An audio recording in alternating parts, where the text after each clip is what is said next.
第261章埃德萨克的故事。红蔷薇庄园，日晒屋内，埃德萨克·奥古斯都站在落地窗边，脸孔阴沉，责人遇事般的望着对面一脸无所谓表情的特丽丝，嗓音里有即将爆发的火山。你为什么又要逃走？特丽丝的目光越过他，投向窗外，轻笑一声，不答反问道：看见刚才的流星雨了吗？感觉到大地的震颤了吗？他的背后，博物柜内摆放的瓷器等物已然摔在了厚软的地毯上，老管家芬克尔则是立于旁边。这并不是太罕见的事情，埃德萨克沉声回应。特丽丝微挑眉毛道：你很迟钝，那我就坦白的告诉你，我是一名魔女。埃德萨克王子的表情未有丝毫改变，他转而望向老管家道：你去门口守着，不让任何人进来。是，王子殿下。芬克尔冷漠的看了特丽丝一眼，回身走出了日晒屋。听到房门关上的声音，埃德萨克缓缓吐了口气。特丽丝奇克，呵，你更喜欢被叫做特丽丝。我知道你是魔女，帮你购买非凡材料的人并没有成功，你得到的那些都是我提供的。我不介意我的王妃是女巫还是魔女，我甚至看过你的通缉令。特丽丝先是一愣，旋即露出戏谑的笑容。知道的很多吗？那你是否清楚，我曾经是一个男人，我的真名是特丽丝。什么？埃德萨克眼睛圆睁，略微偏了偏头，似乎不敢相信自己听到的内容。特丽丝见状，顿时失笑，笑得前俯后仰，极为剧烈，状似疯子。哈哈，你没有听错，我曾经是个男人，我曾经和你一样，下面比你还长，比你还粗。但是女巫魔药强制改变了我的性别，是不是很恶心？是不是已经起了一层鸡皮状的疙瘩？他发泄般的说着积压了很久的话语，并往前走了2步。埃德萨克本能往后退开，喉头不自觉的上下蠕动了一次。不是这样，你是真正的女人，没有任何问题，我完全可以确认这点。他先是喃喃自语，接着拔高嗓音道：从我认识你开始，你就是真正的女人。你过去是什么样子，我并不想知道，我可以当作没有类似的事情发生。我喜欢的是，爱的是现在的你。特丽丝怔了怔，抬手擦掉刚才笑出来的眼泪。你真是一个可怜的人，你还不明白吗？我们的相遇并不是巧合，甚至你喜欢。他反胃般顿了顿，继续说道：甚至你喜欢上我，也在别人的安排里。你不觉得一切太快太迅速了吗？我相信一见钟情，但我不相信它有如此大的魔力。你表现的就像一本3流爱情小说里的主角，仅仅因为见了一面，就痴迷的爱上陌生的我，忘记了曾经喜欢的目标，这太疯狂了。埃德萨克王子眼神发直，嘴巴张开，却没有说出话来。他的身体忽然晃动了一下，就像终于从漫长的梦境里苏醒。你确实是我喜欢的类型，但我的反应真的太夸张了。特丽丝嘴角上翘，侧头嗤笑了一声。可怜的人啊，连喜欢这种事情都被别人安排好了，就像那牵着线的木偶。你还不明白吗？你属于可以牺牲的对象，而我既是王室和魔女教派合作需要的人质，也是欺骗所必须的伪装。我带着魔女教派的重要物品，处在你们的严密监管下，随时会被摧毁，会丢失宝物，这就是我们展现的合作诚意。而一旦事情暴露，被3大教会或军方另外的派系知晓，那事情的发展就会很简单。埃德萨克王子贪恋美色，偷养魔女，自知罪恶深重，于是吞枪自尽，然后所有的问题都会被掩盖。不，埃德萨克脱口喊道。接着他脸庞扭曲的问道：他们在和魔女教派合作什么事情？一个随时可能被放弃的人质怎么可能会知道？特丽丝自嘲一笑，这就是我想逃跑的所有理由。他埋下脑袋，连续低笑，笑得身体轻轻颤抖。过了几秒，他重新抬头，勾勒嘴角道：你想怎么处置我？剥光我的衣服，将我丢到床上？不，你应该已经有心理障碍了。其实我现在不介意给你些温暖，2个可怜人之间互相安慰并不是丢人的事情。埃德萨克王子因着一张圆润的脸孔，沉默地看了特丽丝近1分钟，突然他闭上眼睛，指着另外一边道：你离开吧。从那扇门离开。特丽丝愕然抬眉：你要放我走？埃德萨克转身望向窗外，缓慢回答道：我会阻止芬克尔的。至于能不能逃脱别的追捕，就看你自己的实力和运气了。特丽斯眸光迷茫了几秒，快步奔向了暗门。离开之前，他忍不住回望了一眼。你呢？埃德萨克没有侧头，依旧凝望着落地窗外，仿佛在找寻过去的影子。他笑了笑道：就让我活在这个美好的故事里，迎接它最后的结尾。无论是好是坏。特丽斯吸了口气，不再停留，进入了暗门。圣塞摩尔教堂，一个安静的房间内，黑夜女神教会13位大主教之一，贝克兰德教区的负责人圣者安东尼史蒂文森拿到了从霍尔伯爵府邸传来的紧急电报。这位脸无杂须、眼睛深邃的老者外表极为干净，哪怕穿着黑色带红的大主教长袍，也不给人晦暗的感觉。可是凡直面他的人都会发自内心的战栗，仿佛被恐惧统治了灵性，或者面对着黑暗深处注视自身的未知存在。特丽斯奇克，原初的魔女。圣安东尼轻拍了下纸面，当即站了起来。四周的光芒突然消失，仿佛被房间内的昏暗所吞没。整座教堂内，所有祈祷的信徒都有那么瞬间感受到了黑夜的降临。一切迅速恢复正常。圣安东尼出现在了教堂地底的扎尼斯门前。今日率领小队负责值守的是死灵导师戴利西蒙尼。未等他开口询问圣安东尼大主教，就沉声吩咐道：做好准备，进入流程。我要唤醒一件封印物，他要利用的是灵检17。他要借助那恐怖的封印物确认并处理特丽斯奇克相关的事情，而这是唯一一件保存在圣堂之外的灵级封印物。整个教会只有2位高层知道他在贝克兰德教区。是大主教阁下。戴利怔了1秒，当即做出回应。等待的同时，圣安东尼闭了闭眼睛，脑海内自然浮现出封印物灵检17的部分资料，编号、妖气名称 XXXXX， 危险等级0分，非常危险，最高重视度，最高保密等级，不可打听，不可外传，不可描述，不可窥探，保密等级教宗 A 组研究员及负责贝克兰德教区的大主教。注：大主教调离贝克兰德教区时，需用封印物1到29分清除相关记忆。封印方式：通过1到29分和1到80分的配合完成封印。描述：这不是一件物品，这是一个活着的天使。她外表秀美，头发和眼睛都是黑色，疑似年轻的女性，实际年龄无法估算。她没有典籍里记载的语义，仅从外表来看，和普通人缺乏足够的区别。她没有思考的能力，失去了所有的灵智，凡是靠近他的人和物品都会彻底消失。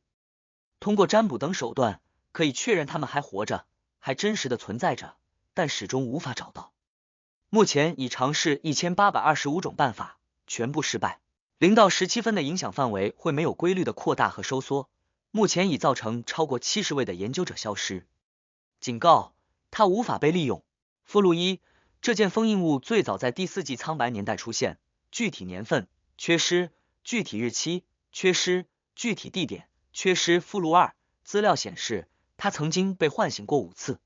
借着传递消息、搜查假冒的因斯赞格威尔，克莱恩在占卜手段的帮助下，战胜了万能钥匙的干扰，一路奔着启示里的出口位置而去。他很清楚，在地毯式的搜索下，无人房间内的尸体很快会被发现，所以自己必须争分夺秒，尽快赶到出口。无面人的能力得搭配可以毁尸灭迹的神奇物品啊！实践出真知的克莱恩没用多久就越过一处处关卡，一个个巡逻队来到了占卜指向的出口。但让他分外惊讶的是，这里竟然没有守卫，只一扇沉重的对开石门孤独的立在那里。这是什么情况？为什么都没人看守出口？我占卜被误导了，或者守卫在外面？思绪纷呈间，克莱恩找了个角落，脱掉身上的盔甲，恢复了轻便敏捷的状态。接着他来到那扇对开石门前，摸索着移动至左侧墙壁的角落，谨慎的用金币做了次确认后，克莱恩掏出那把形制古朴的黄铜色钥匙，将它抵在了墙上，轻轻一扭，水波浮现，略微晃荡，克莱恩无声无息穿过了墙壁，没走正门。当先映入他眼帘的是从穹顶垂落的自然光芒，这意味着此地确实是出口。克莱恩谨慎的没有动弹，迅速适应了这里的光亮，看见脚下是整齐但斑驳的灰色石板，前方有一根根粗大的柱子。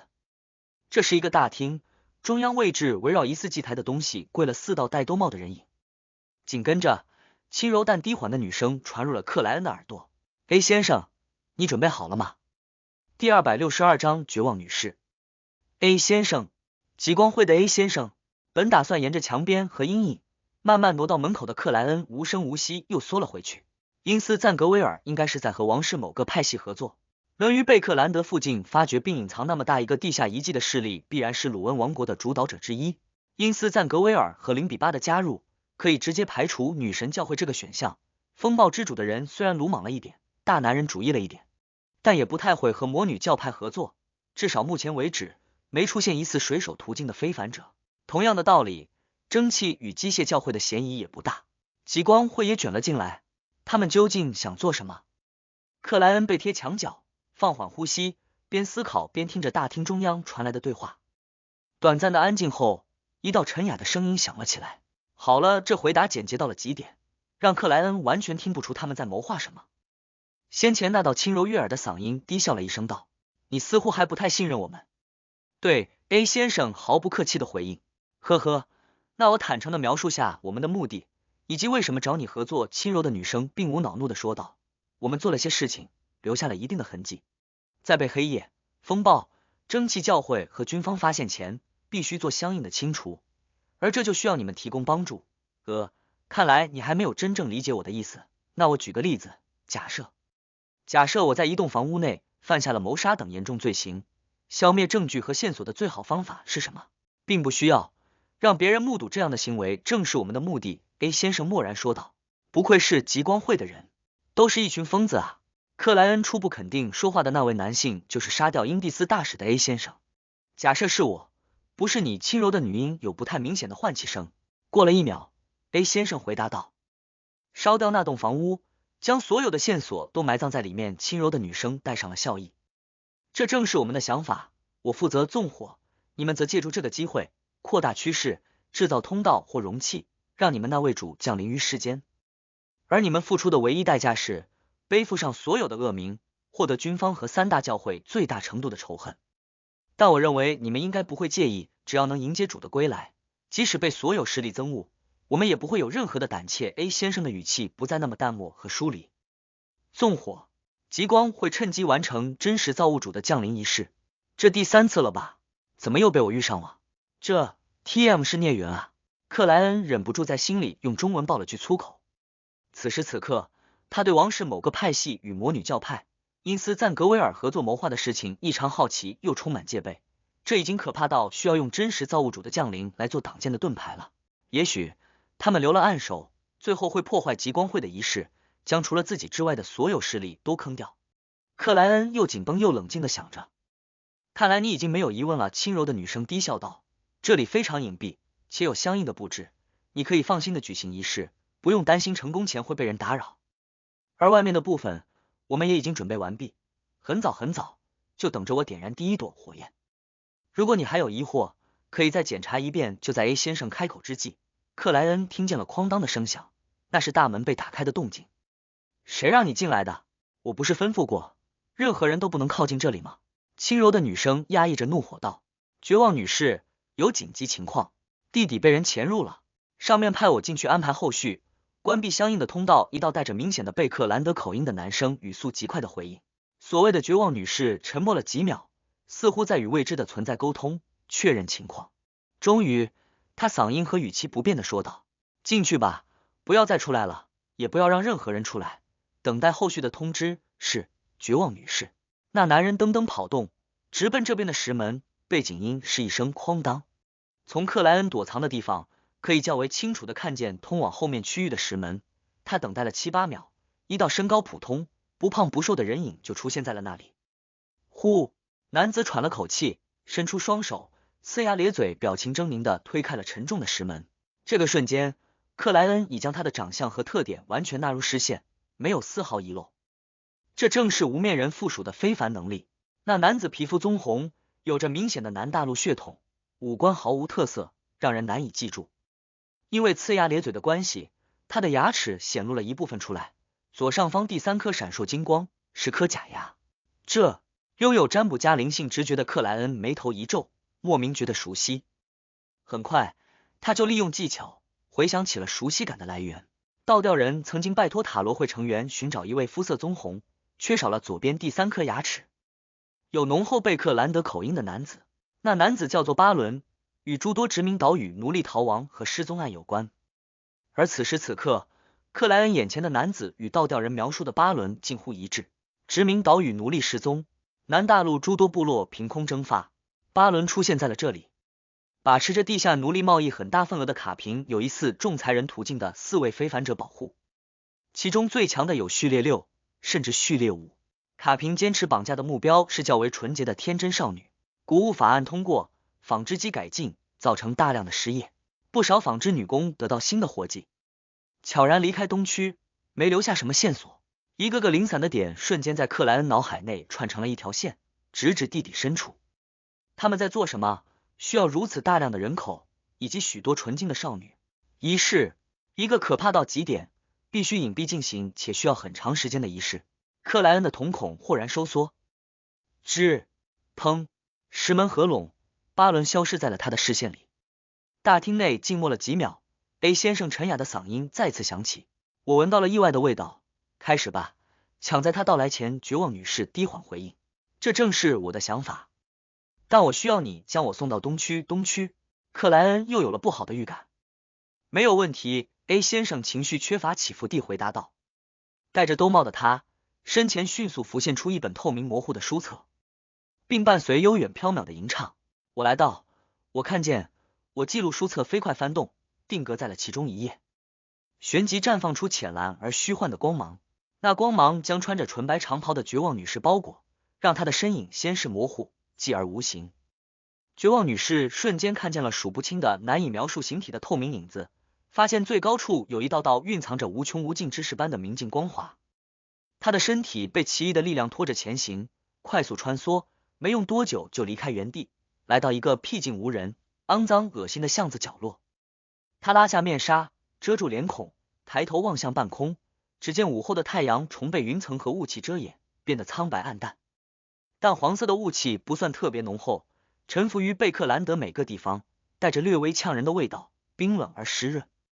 可惜没有等到雾霾最严重最静止的时候，特里斯身上发生的意外008突然而短暂的失控，阿兹克的出现，黑皇帝之前的破坏，让事情越来越大，变得引人注意，行动只能提前到今天。绝望女士环顾一圈，走出了巷子，进入街道。她的步伐很慢，仿佛正徜徉于雾气的海洋里。她所经过的地方，雾气难以察觉的浓了一点，染上了些许铁黑的颜色，可见距离悄然变小。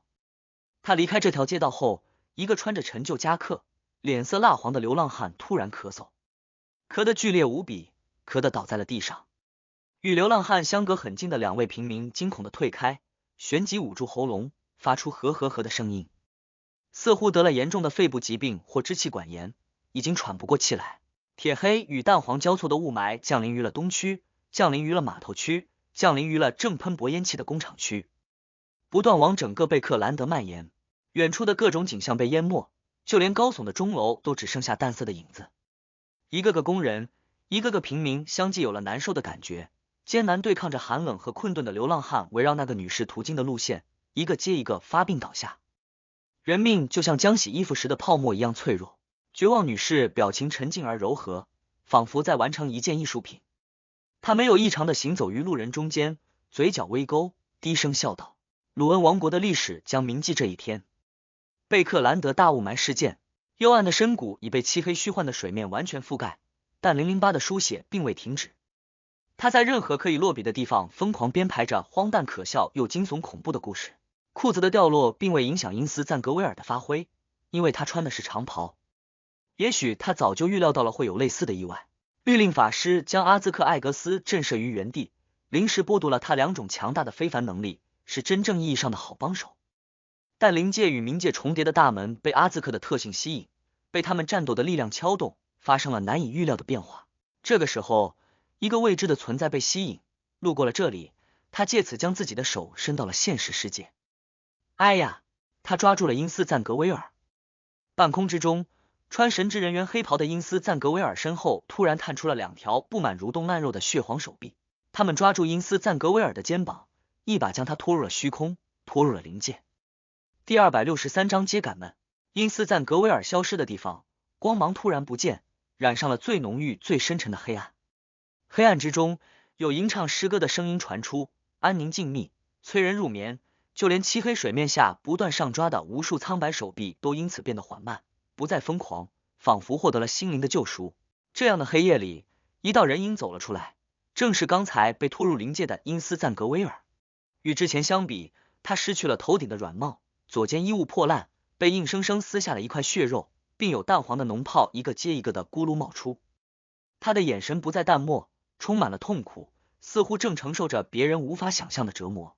0-8这支羽毛笔继续写道：有人遗憾，有人庆幸，因斯赞格威尔身上有一根邪神脐带，那来自于梅高欧斯肚子里的婴儿，来自于真实造物主。通过使用脐带，他顺利摆脱了未知存在的禁锢，强行返回到现实世界，但他也彻底失去了那件神奇的物品，并将在短时间内承受邪神子嗣无法降生的怨恨。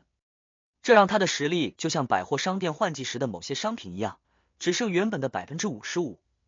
这个数字非常精确。东区深处的一条街道上，老科勒抱着装于纸袋内的火腿，急匆匆往租住的公寓返回。他警惕地四下张望，害怕那些饿得眼睛冒出狼一样光芒的家伙会扑上来抢走自己的新年馈赠。还在乡下的时候，他曾经见过狼，可没想到在贝克兰德还能体会那熟悉的感觉。还是太贵太大了，只能货人合伙买一条，锯成几份，这足够我新年假期吃了，每一顿都能有2片、3片，不，至少5片的火腿肉，我还能切一些下来，和土豆一起炖汤，甚至不用放盐。想到这里，老科勒望向怀里的火腿，看着那夹杂不少白色的红肉，喉咙忍不住蠕动了一下，吞了口唾沫。走着走着，他感觉四周的雾气浓了不少，远处还算清晰的教堂钟楼逐渐被淡黄与铁黑混杂的颜色所吞没，就连周围的行人，超过10步也只剩下模糊的影子。老科勒瞬间有了被世界遗忘的感受，台长捂了下口鼻，今天的雾气怎么这么难闻？他嘀咕一句，加快了步伐。1步、2步、3步，老科勒觉得自己的脸庞在发烫，额头似乎烧了起来。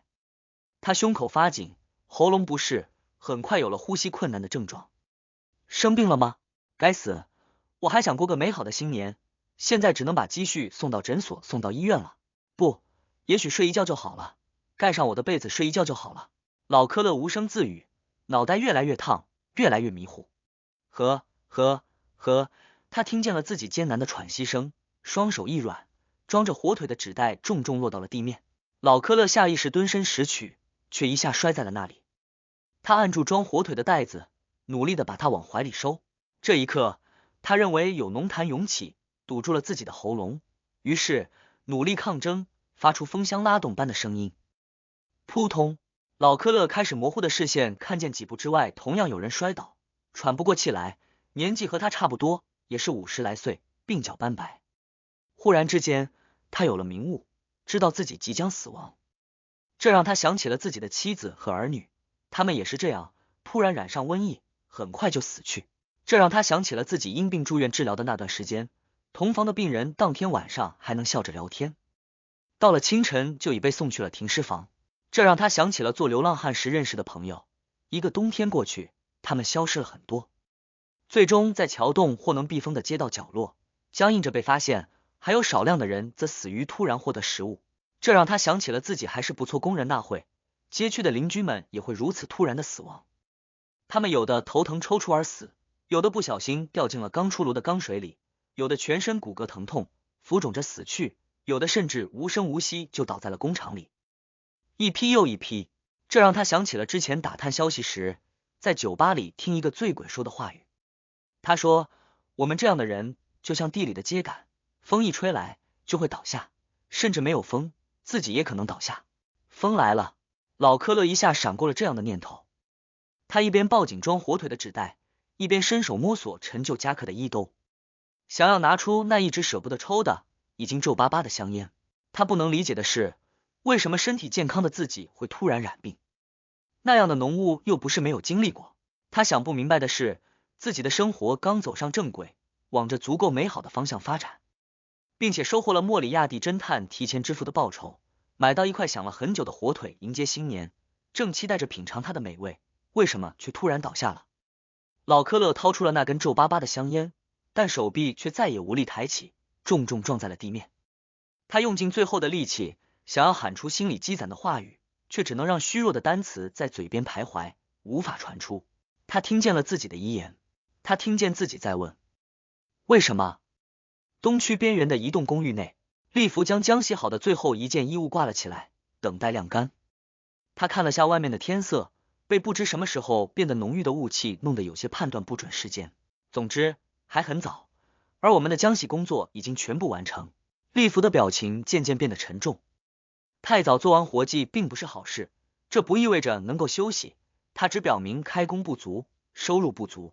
利弗吸了口气，转身对旁边擦拭着双手，目光直往隔壁房间单词册望的大女儿弗莱亚道：快新年了，我们的大多数雇主离开贝克兰德，去别的地方度假去了，我们不能再这样下去，得找新的工作。他边说边往门口走。这样的节日里，那些有钱人会举办一场又一场的宴会，他们的仆人不一定足够，也许会雇佣临时的厨房清洗女工。我打算去问一问。弗莱亚，你待在家里，到时间去接黛西。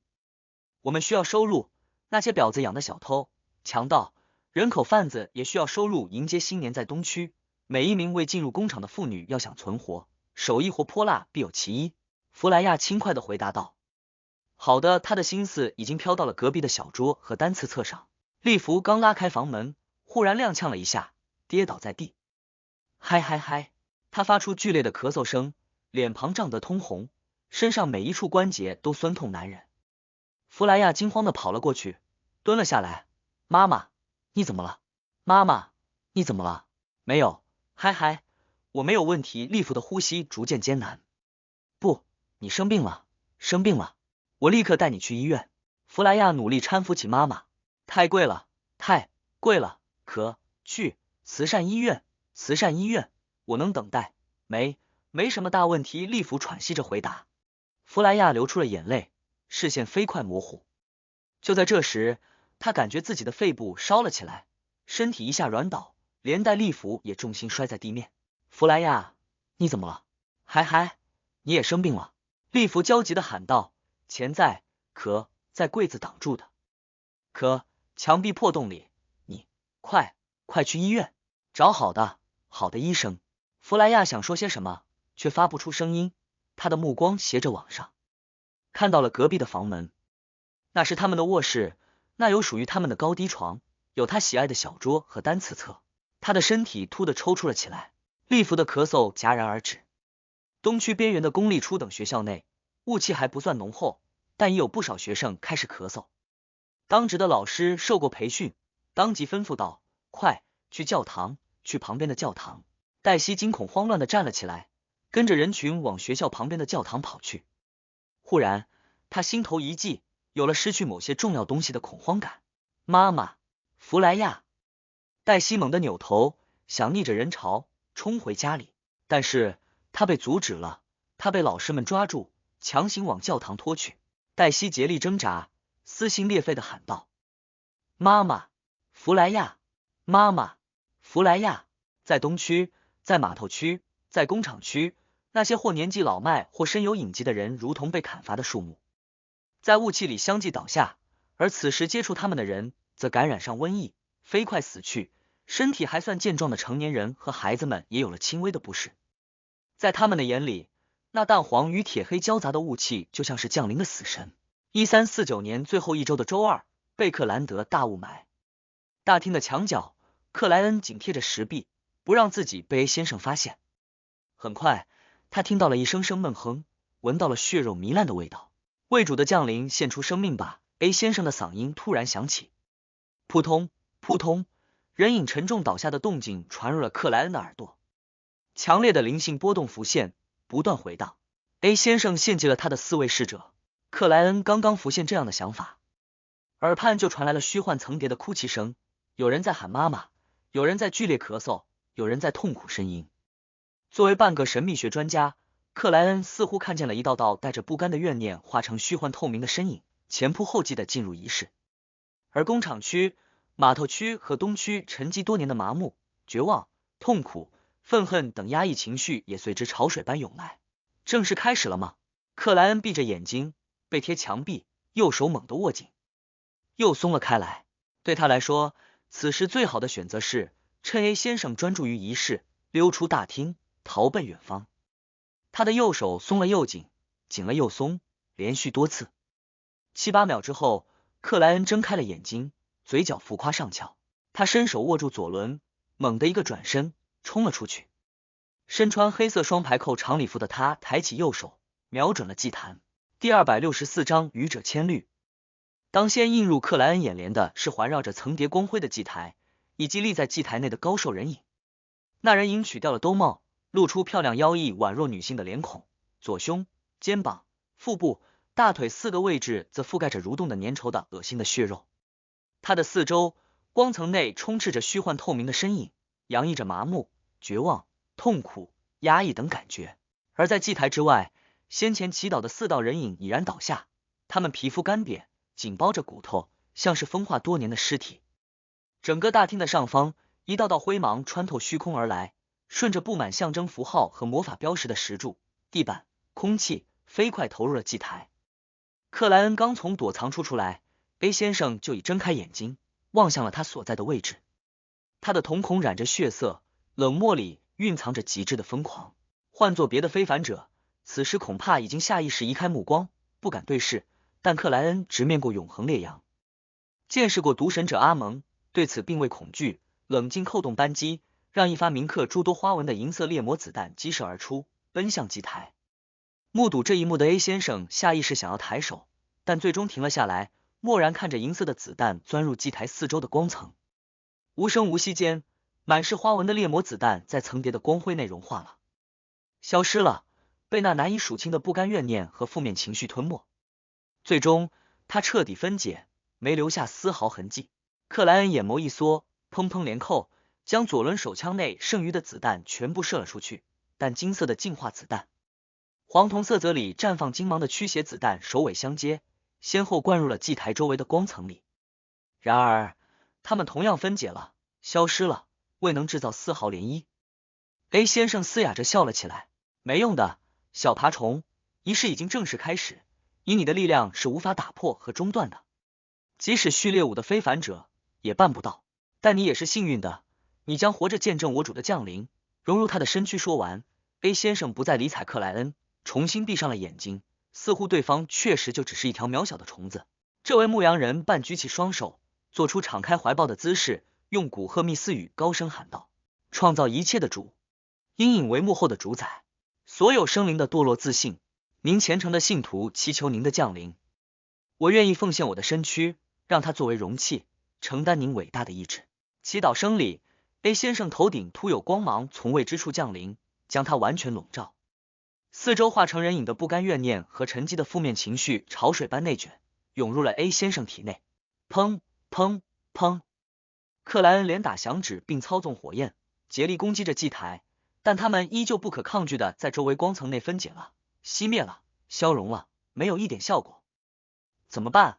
我其他的神奇物品都在灰雾之上，要想取出来，必须先举行仪式，这至少会浪费1、2分钟的时间，而且没有保护的肉身会非常危险。怎么办？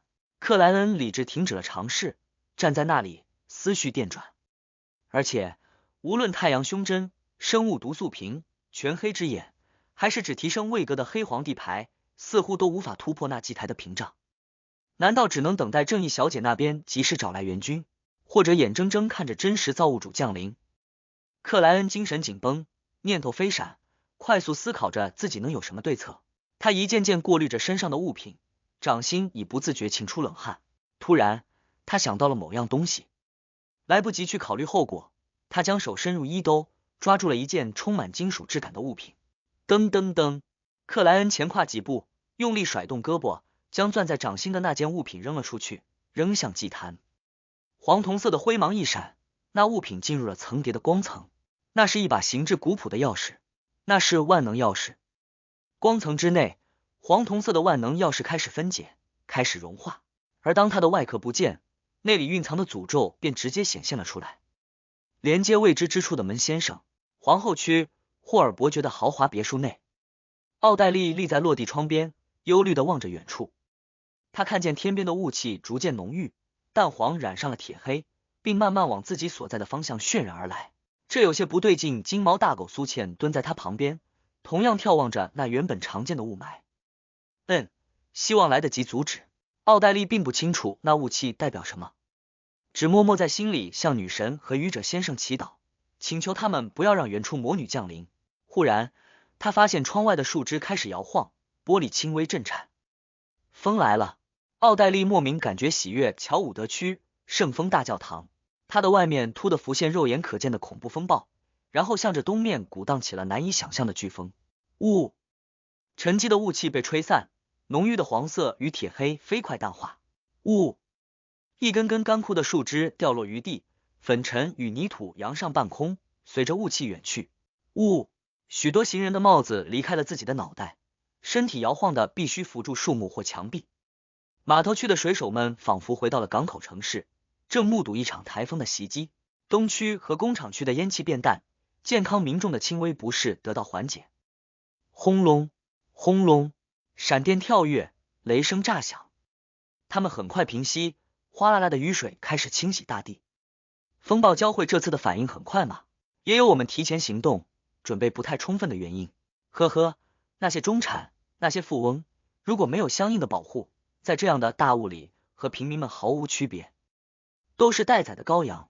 绝望女士坐在一辆出租马车内，悠然听着雨点敲打玻璃窗的声音。哪怕被及时破坏，根据她的估算，刚才的雾霾也能直接造成2万人以上的死亡，而后续还有蔓延的瘟疫。这样一来，我的魔药也消化的差不多了，但这只是顺带的收获。大量人口失踪的痕迹将被抹去，指向极光会，指向真实造物主。没谁能猜到王室真正想做什么。我该离开了，带走特丽丝。绝望女士心情不错的想着，她行踪隐秘，事前还做了处理，所以短时间内完全不担心自身会被贝克兰德的半神们堵住。等对方找到痕迹，他已经远离了这座城市。就在绝望女士准备离开马车时，她眼前一花，看见了一道人影。那人影坐在她的对面，是个年轻的女性，披着戴兜帽的古典长袍，眼睛和头发多为黑色，面容秀美但呆滞。扔出万能钥匙后，克莱恩又握住了阿兹克铜哨，接着屏住呼吸，等待结果。如果他的构想未能实现，祭台的屏障仍然没有被打破，那他就将使用阿兹克铜哨，看是否能获得信使的帮助。再不行，他就进入灰雾之上，将黑皇帝牌等物品搬出来，尝试每一种可能，拼到最后一秒。此时此刻还在下午，没有绯红之月，更别提明澈的满月，所以克莱恩对万能钥匙内蕴藏的诅咒缺乏足够的信心，只希望祭台屏障的消解作用对他的存在产生威胁，让他本能的做出反应，比如反向沟通门先生，将他的求救声传递出来。也就1-2秒的功夫，克莱恩看见万能钥匙分解成了最微小的光粒和一片虚幻扭曲的绯红。那抹绯红在快速变淡中竭力挣扎，猛地爆开。刹那之间，克莱恩失去了听力，看见光层内怨念和不甘化成的无数身影齐齐仰头，发出惨叫。他们飞快变化，染上了黑绿，长出了第2个脑颅、第3只眼睛或者第5条腿。他们交汇成洪流，涌入了 A 先生体内。A 先生豁然睁开了眼睛，淡漠的血色下是不敢相信的惊愕。紧接着，整个祭台四周的光层扭曲了，坍塌了。轰隆！巨大的爆炸从祭台中央往外扩散，掀起了恐怖的风浪。咔嚓！最近的4根粗大石柱瞬间折断，远处的克莱恩只来得及做出翻滚的动作，就被冲击波拍飞了出去。砰！他撞在墙上，一下扁平，化成了薄纸。那薄纸迅速被后续的风浪撕碎，洒向四周。克莱恩本人则浮现于角落里，借助墙壁对抗着爆炸产生的风浪。万能钥匙制造的破坏效果超乎了他的想象，被强行消融的诅咒确实有了本能的反应，将门先生的呐喊传递了过来。而这位至少天使级的被放逐者的声音污染了一时需要的不甘怨念和麻木绝望，于是祭台失去平衡，走向了自我毁灭的道路。风浪稍有平息，克莱恩就冲了出去，确认成果。半空传递来的虚幻人影和压抑感觉已然消失不见，整个祭台只剩些许残骸。A 先生身体前倾的跪在倒塌的石柱旁，少了条手臂，少了半张脸孔和诸多内脏，仅剩的那只眼睛内则充满刻入骨头般的仇恨。但是那些伤口很快就被蠕动的血肉覆盖了。瞧了这么一眼后，克莱恩毫不犹豫，拔腿就跑。对他来说，破坏掉真实造物主的降临，就算达成了终极目标。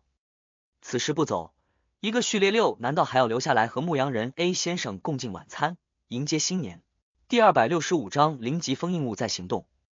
一看到对面出现陌生人，绝望女士掌中顿时就凝出一根尖锐晶莹的冰枪，并将它投向了目标。借助反冲之力，她试图向后撞破车厢，进入街道。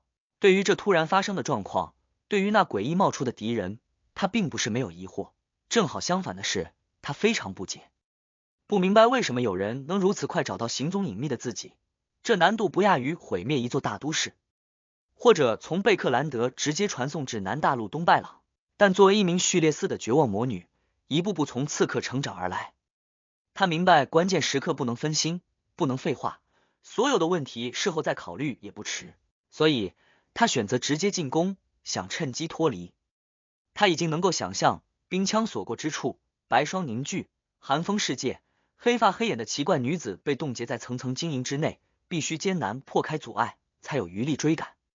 而那个时候，她肯定已脱离这条街道，混入了人群。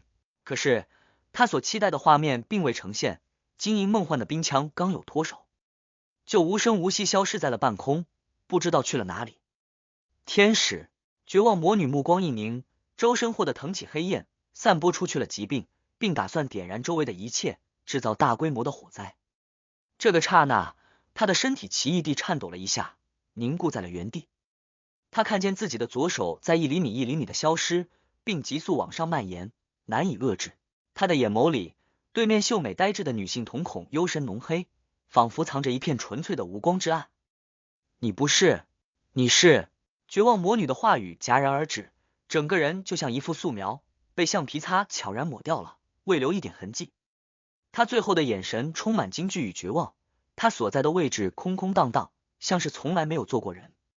面容秀美，表情呆滞的女性拉了拉古典长袍的兜帽，嘴角几乎难以察觉的动了动，身影瞬间消失不见。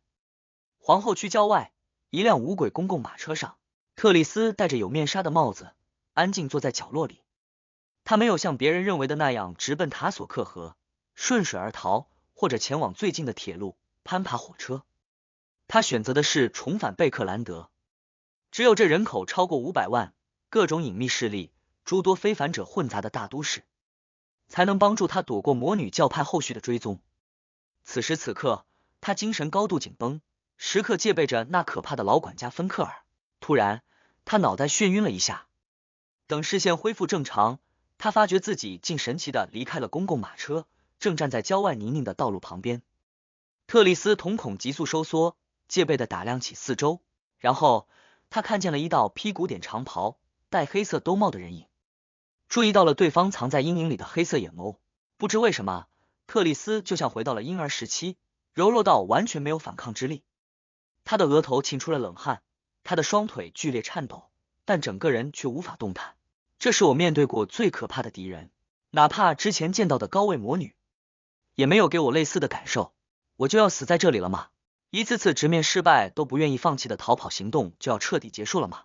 浓浓的绝望感和难以遏制的悲哀情绪占据了特丽斯的心灵，让他似乎陷入了最深最沉的噩梦。忽然，他眼前幽蓝光芒一闪，解除掉了那不能行动的诅咒。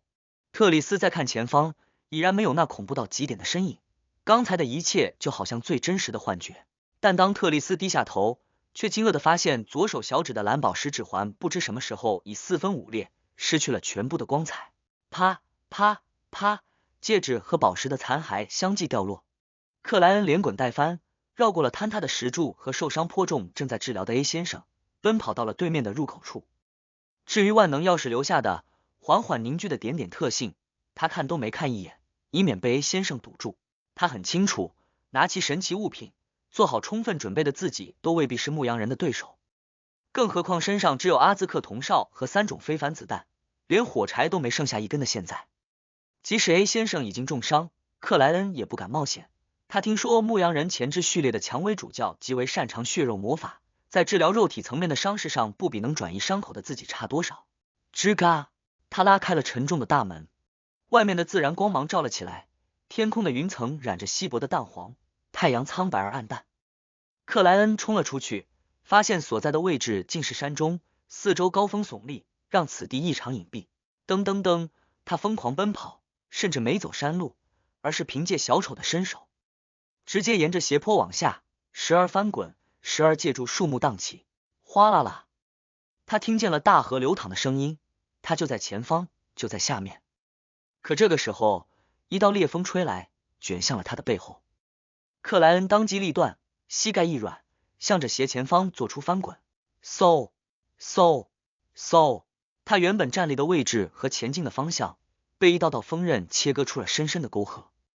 A 先生从风中落下，身上披着还在蠕动的鲜血披风，他将手一指，身上顿有肉块飞出，并于半空膨胀，猛地炸开。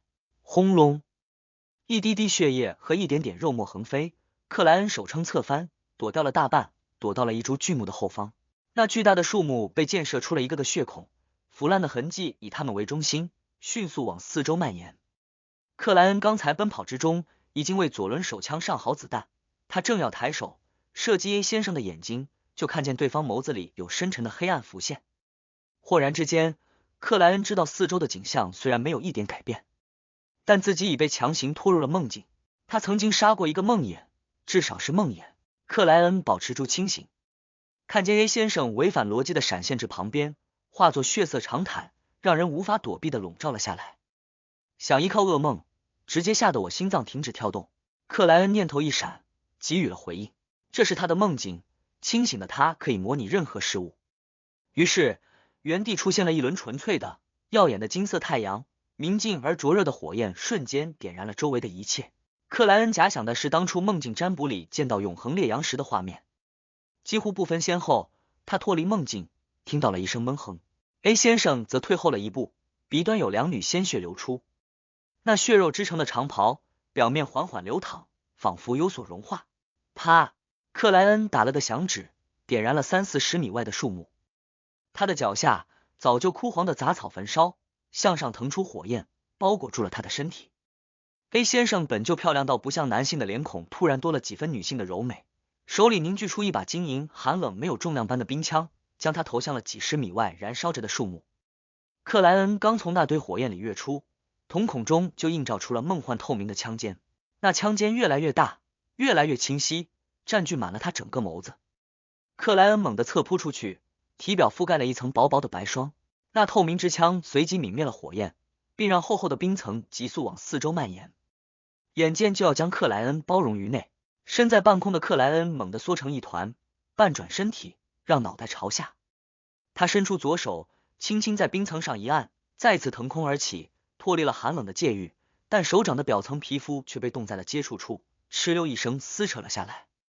翻滚站起，克莱恩将手探入衣兜，抽出了自制的沉眠符咒。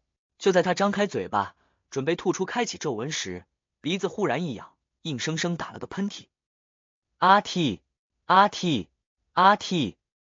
他头痛脑热，连打喷嚏根本无力反扑。生病了，被感染疾病了。克莱恩刚有明悟，就感觉到无数肉眼难见的丝线卷了过来，将自己缠绕成了某种意义上的木乃伊。类似的经历他并不陌生，清楚这是欢愉魔女的非凡能力。当初他是依靠使用符咒，让敌我双方同时陷入沉眠，然后借助本身的特殊才摆脱了控制。而现在 A 先生保持着20米左右的距离，不过克莱恩已不只是小丑，他还能动弹的手指啪的打出了脆响。疼的一下，他周围的蛛丝全部被点燃，仿佛化成了巨型火炬。克莱恩刚从赤红里跳跃出来，又开始打喷嚏，并伴随剧烈的咳嗽，许多非凡能力想要使用，都因此自行中断。这时 A 先生脸庞的女性柔美感消失，多了几分高高在上的威严。他伸出右手，轻轻一握，克莱恩顿时就有了自己如果逃跑只会在原地打转的预感。披着血色长袍的 A 先生露出残忍的笑意，在面前浮现出一本透明虚幻的古老书册。缥缈高远的声音随之响起，我来到，我看见，我记录阿 T。嗨，克莱恩想要躲避，却无能为力。此时此刻，他前所未有的体会到了牧羊人的强大，这不愧是半神之下最全面、最没有短板，堪称最强的非凡者。即使他未做准备，很多神奇物品也没能使用，但被压制成这个样子，毫无还手之力，也足以说明很多问题。